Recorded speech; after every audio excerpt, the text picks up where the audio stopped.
post his motherfucking stats. Post his motherfucking stats. You know, I was tired yesterday and I had some technical difficulties with the stream because the weather wasn't too good. So I didn't get to make a video for yesterday. And I thought about it and I was like, you know what? They play Golden State again tonight. So it's like, fuck it, let's just make one video and just talk about it all. And so that's what I'm going to do. Now, y'all might be like, wait a minute, why ain't you hype? Where's the hype and enthusiasm? Look, I had my hype through the game. I want to talk about some serious shit here. And for those of you that follow me on Twitter, I already told you what was finna happen. I told y'all I had something special for y'all. First of all, before we get into that, let me just say, yes, that nigga shot terribly yesterday. Zoe shot terribly yesterday. Nobody is excusing how he shot. Terrible shooting game from Zoe. But I don't always look at the percentages when I'm assessing a player. What is one of the things I've always harped on about Lonzo and just any player in general? Is shot selection. Finding your spot on the floor and taking your shots. One of the problems Zoe has suffered from all season is shot selection. He'll have games where he'll just sit there I'm going to drill threes, drill threes, drill threes, drill threes. The last couple games where he's been most effective, his shot selection has been fucking phenomenal.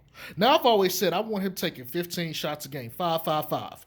5 attacks at the basket, 5 mid-range, and 5 threes, and then that would be the baseline. Now, that's not to be permanent. That was just to, figure it out. If you take enough shots a game and you start to figure out your spots, then maybe you don't necessarily have to do it that way. You can, adjust as need be.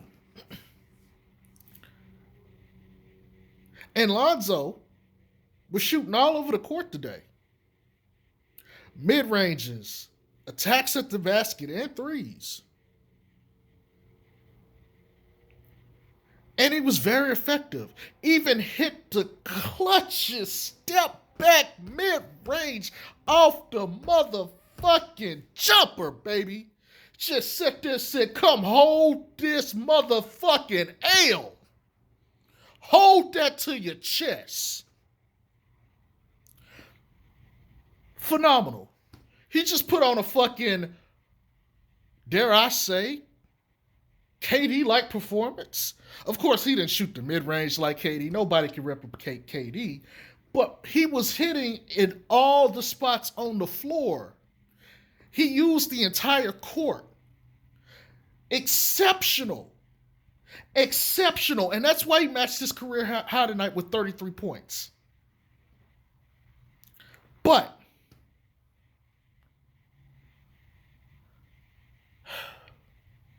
let me tell y'all why I wanted to make this video. You see, I've been watching the Pelicans, especially since Lonzo came back. And there's something I started to notice. There's two things I said early this year, and a lot of people didn't necessarily agree with me. It just about got confirmed tonight. Number one, after tonight, BI is expendable. Now, wait a minute. Hold your horses. Hold your horses. I'm a fan of BI. I think he's a great player. But BI went out of the game. Did we miss BI? Just think about it. Just think about it real quick. Think about this. Think about this before you get mad. Before you give me a dislike and say, you know what the fuck you're talking about, you stupid. Just think about it for one moment. Did we miss Brandon Ingram? No. We didn't. Why didn't we miss Brandon Ingram? I mean, Brandon Ingram had, 13 points tonight? Before he got out, he played 25 minutes. He took A season low 11 shots yesterday.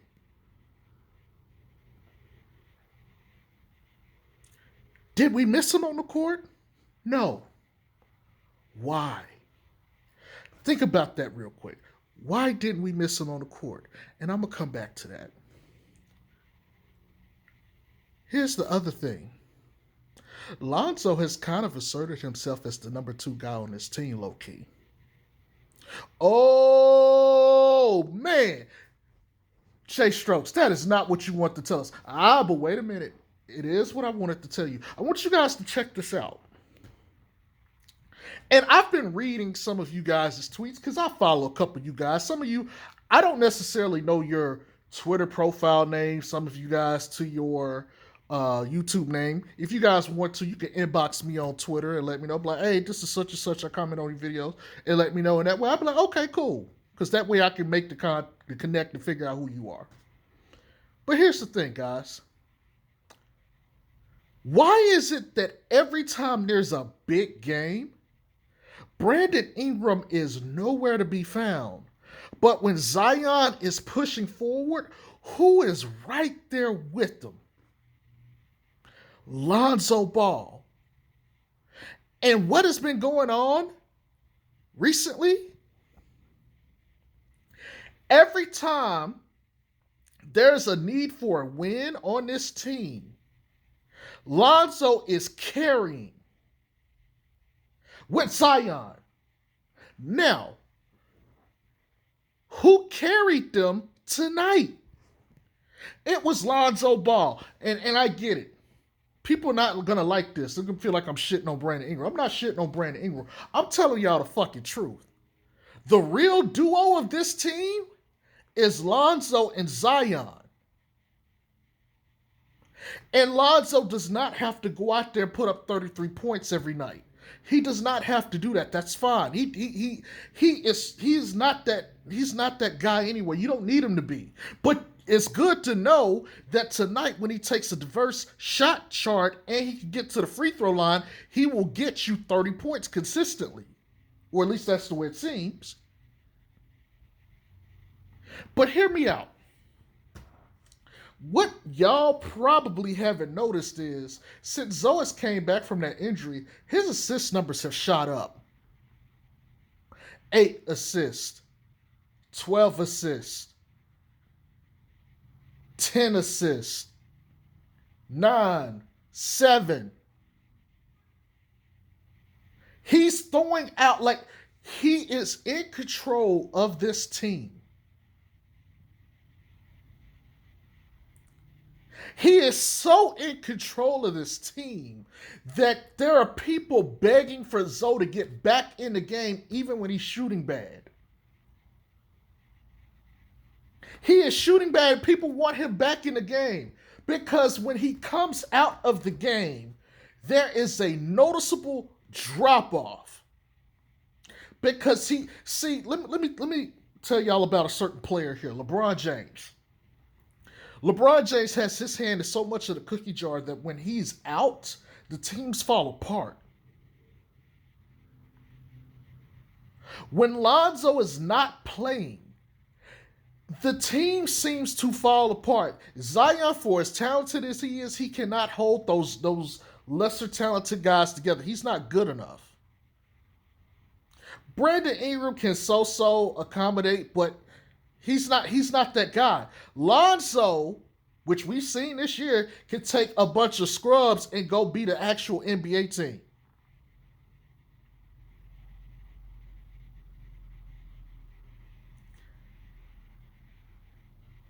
Now,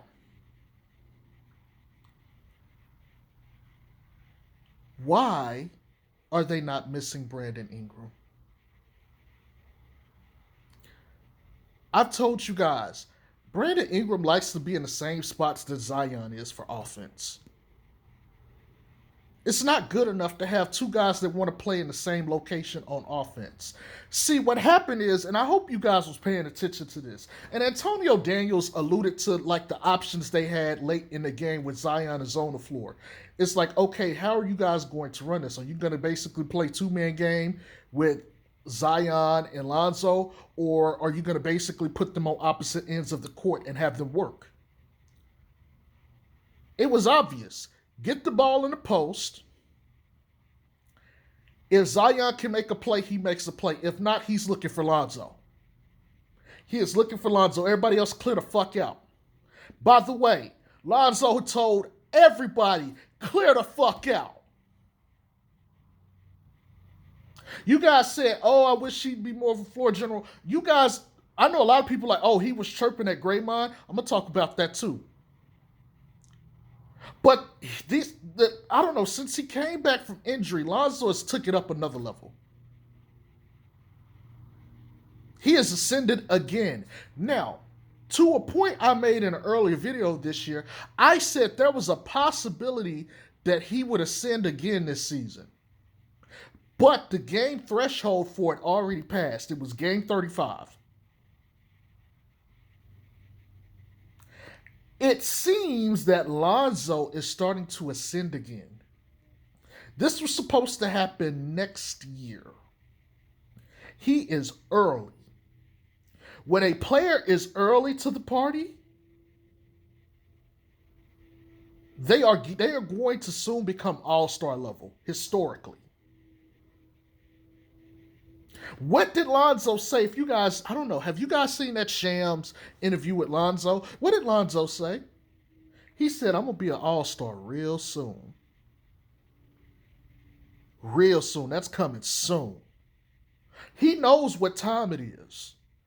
Post his motherfucking stats, Bleacher Report. We ain't forgot. You posted them the other day, cool. Post them again. We need that. We ain't forgot. You ain't off the hook for the season, Bleacher Report. We ain't forgot about your funky asses.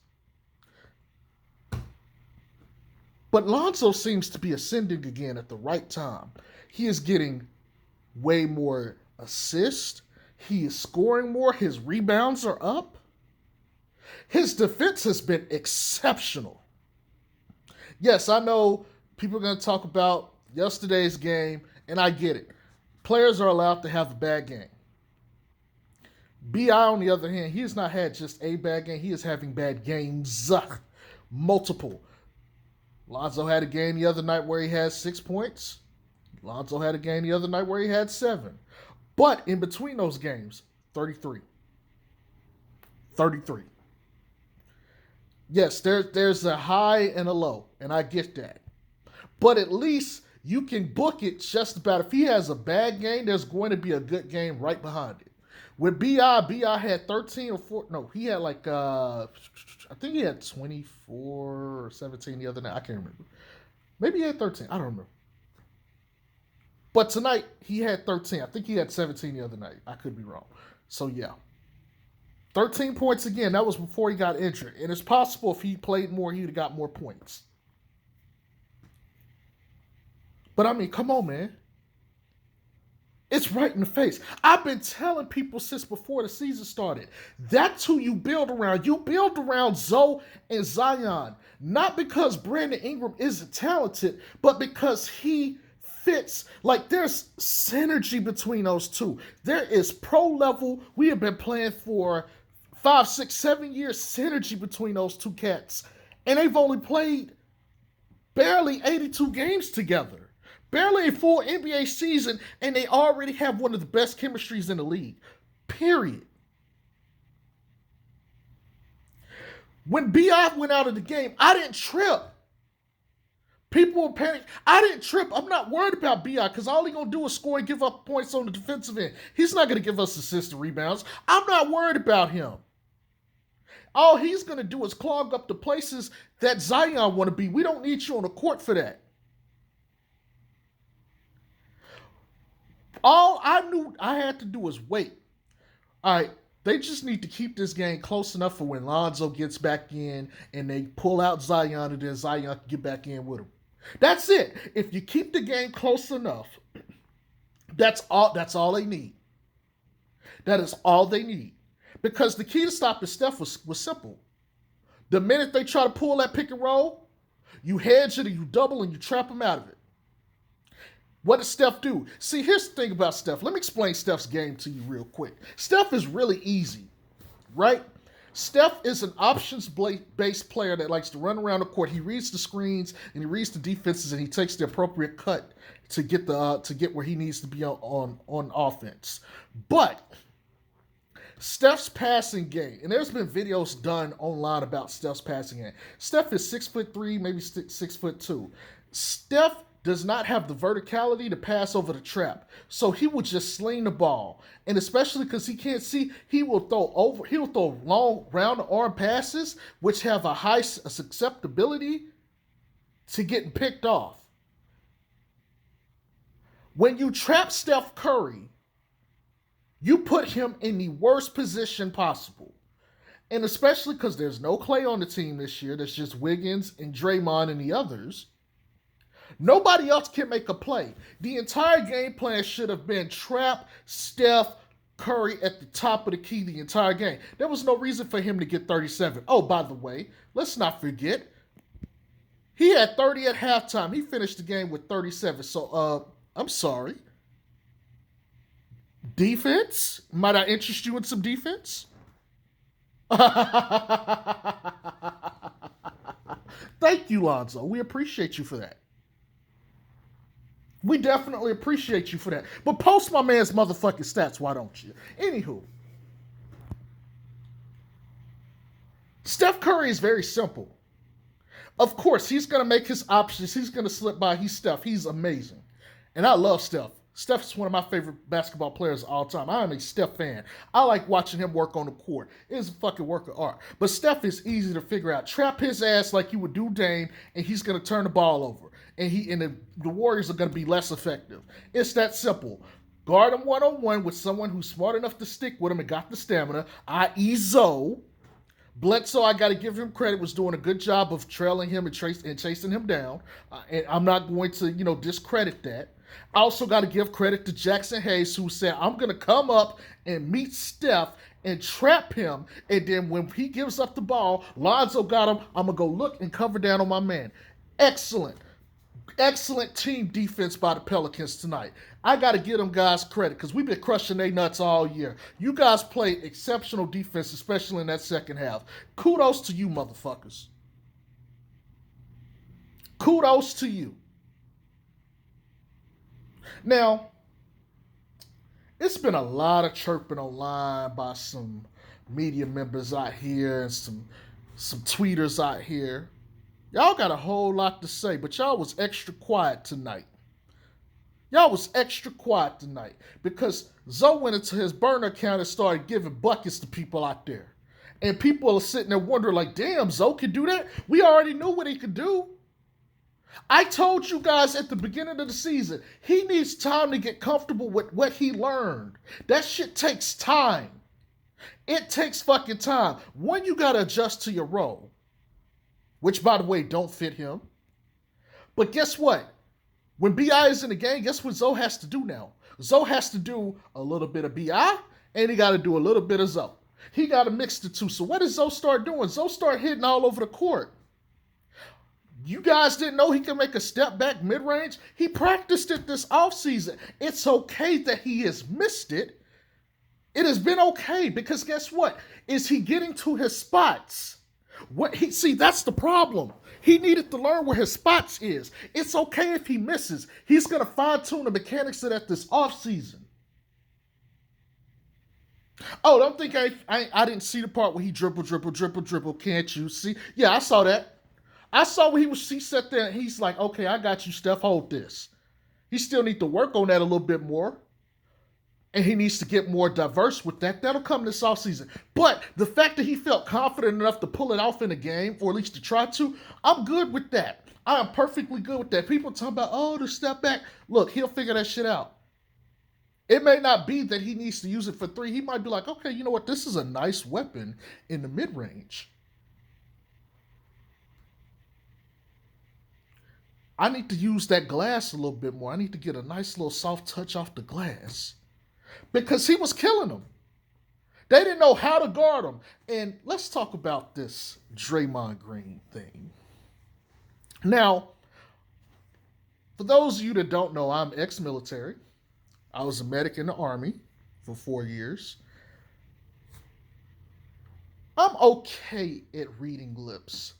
But you know what? You know what I read? Or at least what I think I read? And maybe you guys can come and tell me afterwards. But go look at that video, which by the way is on Bleacher Report. You can go to Bleacher Report's Twitter page and it's right there. Lonzo looked like he said, I'm coming. I'm here. And I want you to talk your shit like you did last night. That's what I read from his lips. I could be mistaken, but I could have sworn when I saw that, I thought he said, I'm here. I'm here. And that's why he was chirping at Draymond, which tell me something. Draymond was running his mouth either yesterday night or tonight. And Zoe said, I'm fucking fed up with this shit. Bring your ass here so I can bust your ass. I'm sorry, wait, what? Zoe said, bring your ass here so I can bust your ass. Now, wait a minute. Y'all talking about y'all want to see Zoe with this dog in him. Talk shit. People are excited to see Zoe talk shit. When you see Zoe talking shit, that means he's invested in the game. And when he's invested in the game, he knows how to bring it home. Those are those intangibles that I talk about that he has. It's why when it came time to bring this game home, I've always told you guys, I trust the Lakers trio, Zion, and the Big. I trust that to bring it home. But most importantly, I trust Lonzo Ball because he has done it his whole life. I am not worried. When it come down to mail this ship home, I trust Zoe. And all Zoe did was prove me right. He went out there and get out the way. We giving the ball to Zion. Everybody shut the fuck up. When Zoe put his hands up in the air, he said, Zoe, I need a screen. James Johnson, you go to the weak side of the basketball court. You stay over there. Y'all get ready to shoot. If we kick the ball to you, Zion, you come get this ball in the low post. I'm finna give it to you. What? And what does Zion do? Let me feel where the defense is at. I got Draymond here. Where's the help coming? Okay, I'm going to turn. Okay, here comes the help. All right, where's Zoe at? Got Zoe. Zoe looks at the clock. Okay, we got enough time to do it again. Let me give it back to you. Zion says, okay, I know the double team is coming. Let me go ahead and turn to my right. There they go. All right, Zoe, where you at? Bam. 3-point basket. It's simple. They understand the game. They really understand the game. And if there's a critique I gotta give Stan, is Zion and Zoe should have been playing the most minutes together of anyone on this team. Because they have it. They have it. There are certain players, like when you saw Draymond and Steph playing together, they have it. There's a natural synergy between those two players. They were meant to play together. Put them on the court at the same time and just tell everybody follow the fucking instructions from the control tower. Zion hasn't been running point as much. That shit has gone to Zoe. Zoe took that shit. And oh, by the way, like I told you guys, Zion's handles is suspect. He's running some point guard, and it's working in certain instances, but the entire game, no.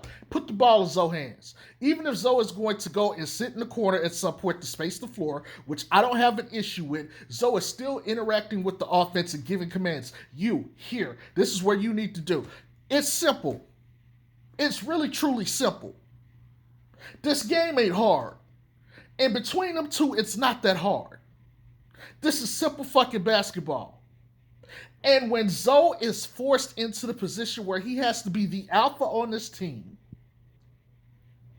and everybody understands that, hey, we put the ball in Lonzo's hands, he's got the best handles on the team, he's got the highest IQ. If he says we're doing this, guess what the fuck we're doing?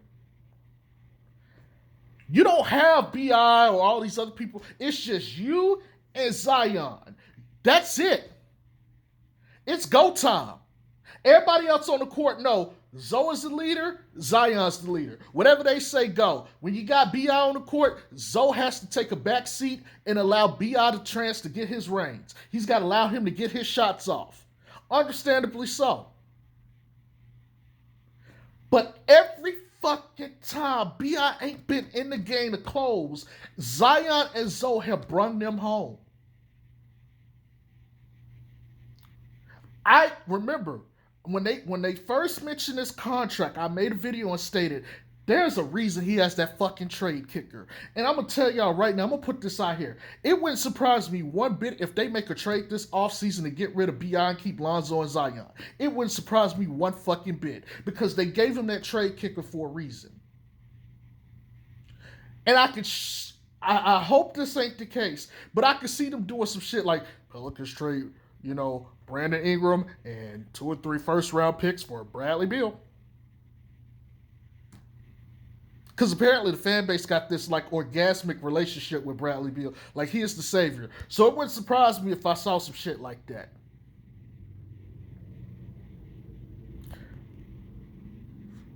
But anywho, Zion wasn't even the lead scorer of this game. It was Zoe. It was Zoe. And Zion already knew what time it was. He got tired. I know, and I can't remember the guy's name. I think, what's his name? Patharosaurus, something like that. The homie's cool. I like him. Follow him on Twitter. He was wondering why Stan left Zion in so long and waited to bring Zoe in. I was like, look, you don't have B.I. for the rest of the game. You can't put Zoe in too early and he's gassed. They're going to need him to close. You play Zion as long as you can. You get Zoe in around 7 minutes maybe, and then you bring out Zion for a couple minutes to get a breather, then you put him back in and you close together. You need both of them. At the end of the game, he's like, you know what? You're right. Of course I'm right. This is simple basketball. Sometimes Stan be getting killed for stupid shit. I get it. Sometimes he fucks up. No problem. But goddamn it, you got to play your guys smart. You got to have Zoe or Zion on the field at the same time, on the court at one time or another, because you got to have your best players out there. One of them has to be available at all times. My whole thing was Zion, keep it close. Zoe, keep it close. When you're in there together, bring it home. Bring it home. Cook they motherfucking ass. And the team played off of Lonzo's energy. That wasn't Zion, because Zion was gassed when he came out. You can look at it, he was just walking the closeouts. He was tired. But the minute Zoe came in, that energy, that team shifted. And even when Zion came back in, he was still tired, but he let Zoe do the bulk of the work and let the game come to him. That is how you point guard a goddamn team. You get your respect on the fucking court.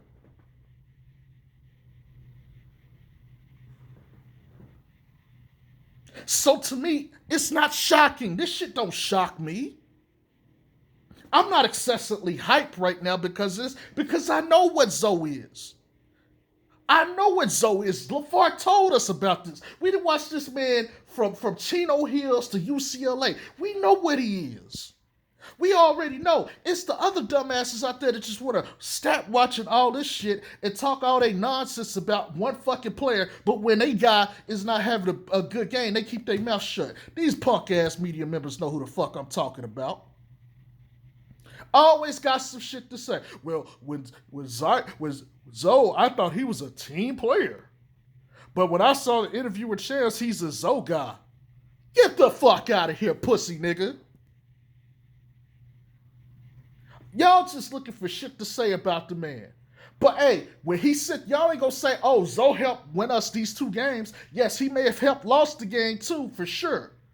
And we not gonna give him an excuse. He was fucked up shooting the ball yesterday. But for him to come out here and say, I'm getting this fucking win, and the team latched on to Zoe and followed his leadership. Oh man, look, y'all can't say shit to me about Zoe no more.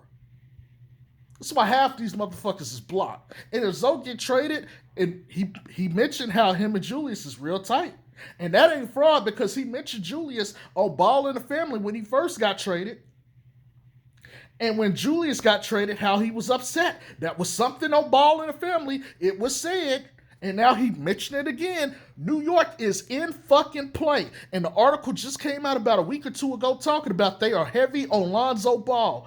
Where there is smoke, there is a goddamn fire. But I digress. I perfectly digress. Look, guys. It's going to be PHMS. Post this motherfucking stats every day. I'm not worried about this shit. This is ZO motherfucking 2 for a reason. Get Steven Adams' ass off the fucking floor. Get his ass off the floor. Let Jackson Hayes play. Let Jackson Hayes play all the center minutes. Fuck Steven Adams right now. If B.I. have to miss a game, let him sit. Let him sit. And I would love to have him for Philly because I think we're going to need him for Philly. But if he got to sit a game, let him sit. Let Zoe and Zion play and see what you got in them.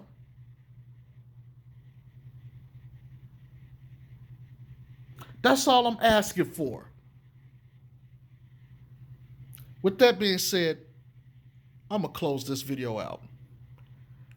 Y'all have a good night. Post this motherfucking Stats Bleacher Report. It's your boy Jay Strokes. Peace.